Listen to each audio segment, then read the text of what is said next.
Welcome to tap IAS academy. IBPS ரீசெண்டாக RRB 2024க்கான notification வந்து ரிலீஸ் பண்ணியிருக்காங்க. ஸோ வேகன்சியும் அப்டேட் பண்ணியிருக்காங்க. லாஸ்ட் டைம் கொடுக்கும்போது வந்து பார்த்தீங்கன்னா 9,995 வேகன்சி கொடுத்துருந்தாங்க.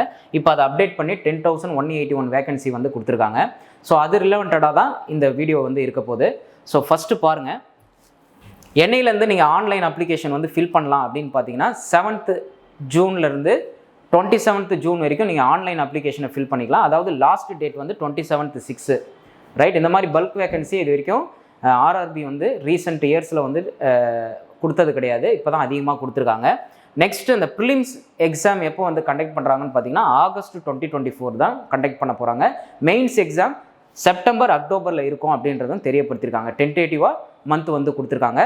நம்ம நல்லா தெரிஞ்சுக்க வேண்டியது வேக்கன்சி வந்து 10,181. ஸோ தமிழ்நாடு லெவல்லையும் வந்து வேக்கன்சி அதிகமாக இருக்குது.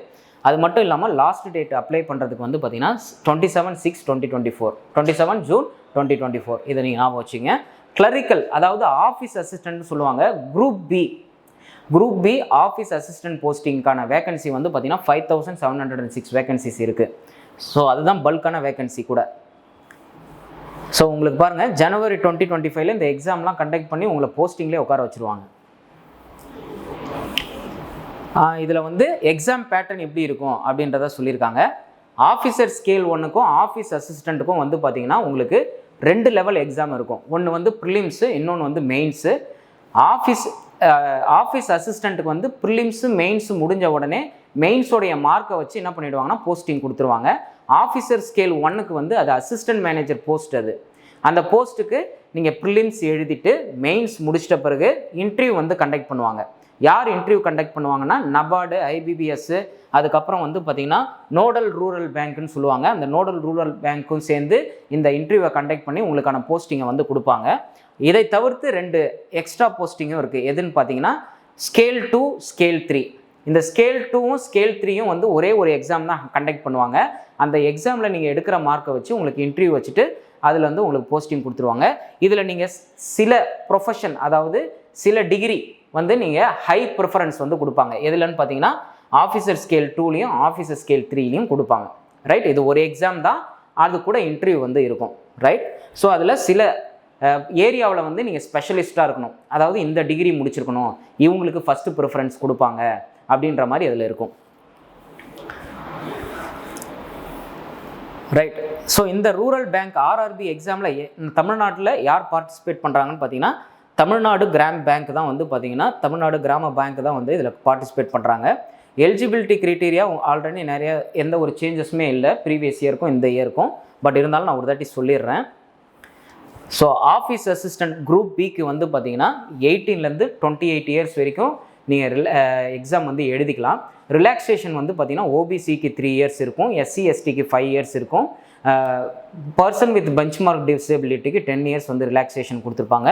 அதே மாதிரி வந்து பார்த்திங்கன்னா ஆஃபீஸர் ஸ்கேல் 1க்கு வந்து பார்த்திங்கன்னா 18 வயசுலேருந்து 30 வயசுக்குள்ளே இந்த எக்ஸாம் எழுதிக்கலாம், வித் ரிலாக்ஸேஷனும் உண்டு. அடுத்தது பாருங்கள், ஆஃபீஸர் ஸ்கேல் 2க்கு வந்து 21 வயசுலேருந்து 32 வயசு வரைக்கும் கொடுத்துருக்காங்க, ஏஜ் லிமிட் கொடுத்துருக்காங்க. அதே மாதிரி ஆஃபீஸர் ஸ்கேல் 3க்கு வந்து 21லேருந்து 40 இயர்ஸு. ஸோ இவங்க சில ஏரியாவில் வந்து அவங்களுடைய டிகிரியை வந்து கம்ப்ளீட் பண்ணியிருக்கணும். மோஸ்ட்டாக வந்து இந்த குரூப் ஸ்கேல் 2க்கும் ஸ்கேல் 3க்கும் வேக்கன்சி வந்து ரொம்ப கம்மியாக தான் இருக்கும். ஸோ இந்த தாட்டி நீங்கள் அதை கூட ட்ரை பண்ணியிருக்கலாம். ரைட். ஸோ எஸ்டிக்கு ரிலாக்ஸேஷன் வந்து 5 இயர்ஸ். ஓபிசி நான் க்ரீமி லேயர்னால் உங்களுடைய ஃபேமிலி இன்கம் வந்து பர் இயருக்கு வந்து 8 lakhs கம்மியாக இருந்தால் தான் நான் க்ரீமி லேயருக்குள்ளே வருவாங்க. நீங்கள் அந்த சர்டிஃபிகேட்டும் எடுத்து வச்சுருக்கணும். அதுக்கு அவங்களுக்கு வந்து 3 இயர்ஸ் வந்து ரிலாக்ஸேஷன் கொடுத்துருக்காங்க. அதேமாரி பர்சன் வித் பெஞ்ச்மார்க் டிசபிலிட்டிக்கு 10 இயர்ஸ் வந்து ரிலாக்ஸேஷன் கொடுத்துருக்காங்க. ரைட். அந்த 20 வயசுனா இப்போ 18 வயசுலேருந்து 30 வயசு வரைக்கும் எக்ஸாம் எழுதலான்னா 3 இயர்ஸ் ரிலாக்ஸேஷன் இருக்குன்னா 33 வயசு வரைக்கும் அவங்க எக்ஸாம் எழுதலாம். ரைட். ஸோ எஜுகேஷனல் குவாலிஃபிகேஷன் அப்படின்னு பார்க்கும்போது ஆஃபீஸ் அசிஸ்டண்ட் குரூப் பி எக்ஸாமுக்கு வந்து உங்களுக்கு வந்து பேச்சுலர் டிகிரி நீங்கள் எந்த ஒரு டிகிரி வேணால் முடிச்சிருக்கலாம் அப்படின்றத சொல்லியிருக்காங்க. ஆஃபீஸர் ஸ்கேலுக்கு வந்து அதுவும் அதே தான். அசிஸ்டன்ட் மேனேஜர் போஸ்ட்டுக்கும் நீங்கள் எந்த டிகிரி வேணால் கம்ப்ளீட் பண்ணியிருக்கலாம். பட் அவங்க ப்ரிஃபரன்ஸ் கொடுக்குறது வந்து agriculture, horticulture, forestry, animal husbandry, so இந்த மாதிரி குறிப்பிட்ட இடத்துல டிகிரி முடித்தவங்களுக்கு ப்ரிஃபரன்ஸ் வந்து கொடுக்குறாங்க. அதே மாதிரி வந்து ஆஃபீஸர் ஸ்கேலுக்கும் உண்டு எந்தெந்த ஏரியா அப்படின்றது. அதே மாதிரி ஆஃபீஸர் ஸ்கேல் 2 மேனேஜருக்கும் உண்டு. அதேமாதிரி officer scale 2 specialist officer, generalist officer, specialist ஆஃபீஸருக்குமே வந்து பார்த்திங்கன்னா எந்தெந்த ஏரியாவில் ஸ்ட்ராங்காக இருக்கணுன்றதையும் மென்ஷன் பண்ணியிருக்காங்க. நெக்ஸ்ட் ஒன் ஃபீஸ் டீட்டெயில் பாருங்கள். ஆஃபீஸர் ஸ்கேல் 1, 2, 3 இவங்க எல்லாருக்குமே வந்து எஸ்சி, எஸ்டி, பிடபிள்யூபிடி இவங்க எல்லாருக்குமே வந்து 175 தான் வந்து ஃபீஸு. அதே மாதிரி 850 rupees வந்து மற்றவங்களுக்கு இந்த ஓபிசி கேட்டகரி மற்றவங்களாம் இருக்காங்களா அவங்களுக்கு வந்து பார்த்திங்கன்னா 850 rupees வந்து ஃபீஸு. அதை வந்து இங்கே தெரியப்படுத்திருக்காங்க. நீங்கள் 2 எக்ஸாமும் நீங்கள் அப்பியர் ஆகணும்னு விருப்பப்பட்டீங்கன்னா, ஆஃபீஸர் ஸ்கேல் 1ம் ஆஃபீஸ் அசிஸ்டண்ட்டும் நீங்கள் அப்பியர் ஆகணும்னு விருப்பப்பட்டீங்கன்னா 2த்துக்குமே நீங்கள் தனித்தனியாக பேமெண்ட் பண்ணுற மாதிரி தான் இருக்கும். ரைட். ஸோ ஆஃபீஸ் அசிஸ்டண்ட்டுக்கும் அதே ரூல் தான். 175 வந்து பார்த்திங்கன்னா SC, ST, person with benchmark டிசபிலிட்டிக்கும், மற்றவங்களுக்கு வந்து 850 rupees வந்து பார்த்திங்கன்னா ஃபீஸ் கொடுத்துருக்காங்க. நெக்ஸ்ட்டு எக்ஸாம் செக்ஷன் வைஸ் வந்து பார்த்திங்கன்னா எப்படின்னா, ரீசனிங், நியூமரிக்கல் எபிலிட்டி மட்டும் ப்ரிலிம்ஸில் இருக்கும். யாருக்கு? இது வந்து ஆஃபீஸ் அசிஸ்டண்ட்டுக்கும் சரி, ஆஃபீஸர் ஸ்கேல் 1க்குமே ப்ரிலிம்ஸில் ரீசனிங், நியூமரிக்கல் எபிலிட்டி வந்து கொடுத்துருப்பாங்க. 40 கொஸ்டின் இருக்கும். 40 மார்க்கு. காம்போசிட் டைம் ஒன்றா வந்து உங்களுக்கு 2 செக்ஷனும் எப்போ வேணால் நீங்கள் அட்டன் பண்ணிக்கலாம். 45 நிமிஷம் தான் உங்களுக்கு டைம். அதுக்குள்ளே இந்த 2 போர்ஷன் நீங்கள் கம்ப்ளீட் பண்ணிடணும். மெயின்ஸ் அதே மாதிரி ஆஃபீஸர் ஸ்கேலுக்குமே அதே ரூல் தான். இது வந்து கொஞ்சம் மாட்ரேட்டு இல்லை ஈஸி லெவலில் இருக்கும். இது வந்து மாட்ரேட் டு டிஃபிகல்ட் லெவலில் இருக்கும். பட் கொஞ்சம் சேஞ்சும் ஆகலாம். நமக்கு எக்ஸாக்டாக சொல்ல முடியாது. சில நேரத்தில் ஆஃபீஸர் ஸ்கேல் கூட ஈஸியாக கேட்குறதுக்கும் வாய்ப்பு இருக்குது.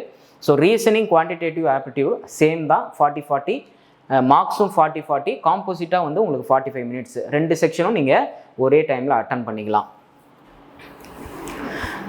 இப்போ இந்த 2 கேட்டகரிக்கு மட்டும்தான், ஆஃபீஸ் அசிஸ்டண்ட்டுக்கும் சரி, ஆஃபீஸர் ஸ்கேல் 1க்குமே மெயின்ஸும் உண்டு, ப்ரிலிம்ஸும் உண்டு, மெயின்ஸும் உண்டு. அதில் பாருங்கள், ஆஃபீஸ் அசிஸ்டண்ட்டுக்கு கொடுத்துருக்காங்க மெயின்ஸில் வந்து reasoning, computer knowledge, general awareness, English, Hindi language, numerical ability. So இதை கொடுத்துருக்காங்க. ஒன்று ஹிந்தி இல்லை இங்கிலீஷ் எது உங்களுக்கு ப்ரிஃபரன்ஸாக இருக்கோ அதை வந்து நீங்கள் சூஸ் பண்ணிக்கணும்.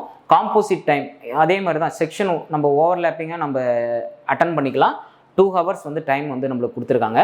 அதே மாதிரி ஆஃபீஸர் ஸ்கேல் 1 பாருங்கள், சேம் தான். Reasoning, computer knowledge, general awareness, English இல்லை ஹிந்தி, குவான்டிடேட்டிவ் ஆப்டிடியூட், 2 hours வந்து காம்போசிட் டைமு. ஸோ கொஸ்டினோடைய டிஃபிகல்ட்டி லெவல் தான் அந்த போஸ்டிங்க்கு சேஞ்ச் ஆகும். ரைட். அதே மாதிரி இந்த இடத்துல இந்த மெயின்ஸோடைய மார்க்கை ஆஃபீஸ் அசிஸ்டண்ட்டுக்கு எடுத்துப்பாங்க. இன்டர்வியூ கிடையாது. பட் இங்கே வந்து பார்த்தீங்கன்னா ஆஃபீஸர் ஸ்கேலுக்கு இந்த மார்க்கை எடுத்துகிட்ட பிறகு இன்டர்வியூ வந்து கண்டக்ட் பண்ணுவாங்க. போஸ்டிங் கொஞ்சம் கம்மின்றதுனால கண்டக்ட் பண்ணுவாங்க. அடுத்தது வந்து எக்ஸாம் வந்து எந்தெந்த லாங்குவேஜில் வந்து கண்டக்ட் பண்ண போகிறாங்க அப்படின்னு பார்த்தீங்கன்னா, English, Hindi, Tamil. Right. So இங்கிலீஷ்லேயும் நீங்கள் வந்து கொஸ்டின்ஸை பார்த்துக்கலாம். அதே மாதிரி தமிழ்லேயும் நீங்கள் கொஸ்டின்ஸ் வந்து பார்த்துக்கலாம். மோஸ்ட் ப்ரிஃபரபுளாக நம்ம இங்கிலீஷ் தான் பார்க்குற மாதிரி இருக்கும். நெக்ஸ்ட்டு இது வந்து ஆஃபீஸர் ஸ்கேல் 2க்கு பாருங்கள், ஒரே ஒரு டெஸ்ட்டு தான் கண்டக்ட் பண்ண போகிறாங்க. Reasoning, computer knowledge, financial awareness, English language இல்லை Hindi language, quantitative aptitude and data interpretation. மொத்தமாக சேர்த்து 200 மார்க்ஸு, 2 hours வந்து ஒரே ஒரு எக்ஸாம் தான். அதே மாதிரி ஸ்பெஷலிஸ்ட் கேடரேட்டுக்கும் சேம் ப்ராசஸ் தான். ஆஃபீஸர் ஸ்கேல் 2, ஆஃபீஸர் ஸ்கேல் 3 2த்துக்குமே ஒரே பேட்டர்ன் தான் அவங்க கொடுத்துருக்காங்க. இந்த எக்ஸாம் முடிஞ்ச உடனே உங்களுக்கு இன்டர்வியூ வந்து நடக்கும். ரைட். ஸோ அடுத்தது பாருங்கள், ஆஃபீஸ் அசிஸ்டண்ட்டில் தமிழ்நாடுடைய வேக்கன்சி அப்படின்றத நம்ம பார்ப்போம். ஸோ டோட்டலாக 377 வேக்கன்சிஸ் வந்து கொடுத்துருக்காங்க. ஜென்ரலுக்கு வந்து 182வும், அதே மாதிரி வந்து ஓபிசி கேட்டகரிக்கு வந்து 101 வேக்கன்சியும் வந்து கொடுத்துருக்காங்க. இது வந்து ஆஃபீஸ் அசிஸ்டண்ட்டுக்கு. ஆஃபீஸர் ஸ்கேல் அதாவது அசிஸ்டன்ட் மேனேஜர் போஸ்ட்டுக்கு வந்து பார்த்திங்கன்னா தமிழ்நாடு லெவலில் வந்து 110 வந்து டோட்டலான வேக்கன்சிஸ். அதில் 52 வந்து பார்த்திங்கன்னா ஜென்ரலுக்கும், 29 வந்து ஓபிசிக்குமே கொடுத்துருக்காங்க. ஸோ இது கொஞ்சம் அதிகமான வேக்கன்சி தான் ப்ரீவியஸ் இயர் கம்பேர் பண்ணும் பொழுது. அதே மாதிரி வந்து பார்த்திங்கன்னா நம்மளுக்கு கிரேடு 2 பொறுத்த வரைக்கும் ஜென்ரல் பேங்கிங் ஆஃபீஸருக்கு வேக்கன்சிஸ் வந்து பார்த்திங்கன்னா நில். அதே மாதிரி ஐடிக்கும் வந்து பார்த்திங்கன்னா தமிழ்நாடு லெவலில் வேக்கன்சி வந்து பார்த்திங்கன்னா உங்களுக்கு 16 வந்து சொல்லியிருக்காங்க டோட்டல் வேக்கன்சி. அதே ஆஃபீஸர் ஸ்கேல் 2 சிஏக்கு வந்து பார்த்திங்கன்னா வேக்கன்சி வந்து 2 வேக்கன்சி வந்து கொடுத்துருக்காங்க. ஸோ இது வந்து பார்த்திங்கன்னா ஸ்பெஷலிஸ்ட் ஓரியன்ட், அதாவது குறிப்பிட்ட டிகிரி ஓரியன்டாக இருக்கிறதுனால வேக்கன்சி வந்து கொஞ்சம் கம்மியாக தான் இருக்கும். அதே மாதிரி வந்து பார்த்திங்கன்னா லாவுக்கும் வந்து பார்த்திங்கன்னா 2 வேக்கன்சிஸ் வந்து கொடுத்துருக்காங்க.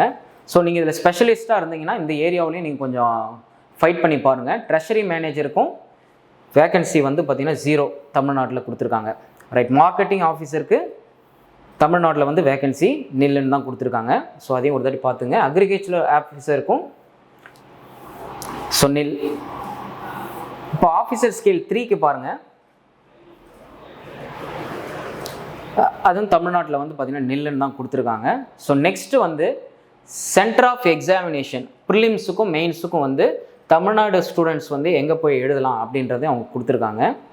வேறு ஏதாவது ஸ்டேட் கூட நீங்கள் ப்ரிஃபர் பண்ணிக்கினீங்கன்னா, ஒருவேளை நீங்கள் அந்த ஏரியாவில் இருந்தீங்கன்னா.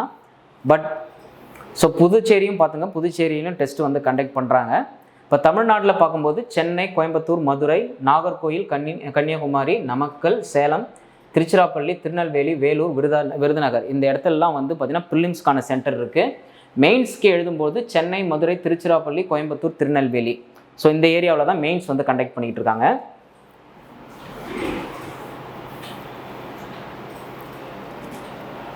ரைட். ஸோ ஓவர்வியூ நீங்கள் பார்த்துட்டீங்க.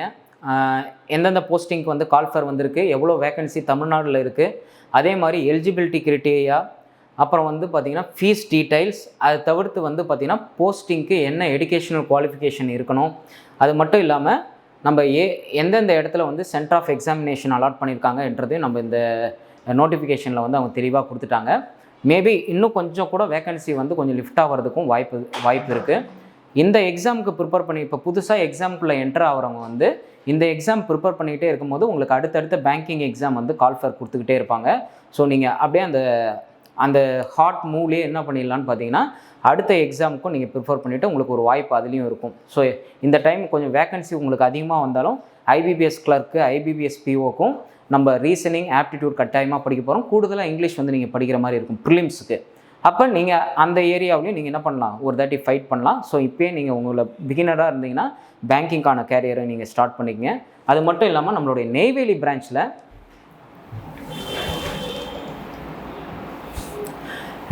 பிரான்ச்சில் வந்து இந்த ஸ்பெஷலாக ஆர்ஆர்பி எக்ஸாமுக்கும் மற்றும் ஐபிபிஎஸ் கிளர்க்கு பிஓ எக்ஸாமுக்கான கிளாஸஸ் வந்து நம்ம ஸ்டார்ட் பண்ணிட்டோம். இப்போ 2வது வாரம் வந்து கிளாஸஸ் போயிட்டுருக்கு. இப்போ அட்மிஷன் போடுற மாணவர்களுக்கு வந்து பார்த்திங்கன்னா நம்ம என்ன பண்ணுறோன்னா ஃபீஸ் 30% வந்து டிஸ்கவுண்ட் கொடுத்துட்ருக்கோம். ஸோ பேங்கிங் ஸ்டூடெண்ட்ஸ் யாராவது நெய்வேலியை சுற்றி உள்ள இடத்துல இருந்தீங்கன்னா இந்த ஆப்பர்ச்சுனிட்டியை யூஸ் பண்ணிக்கங்க.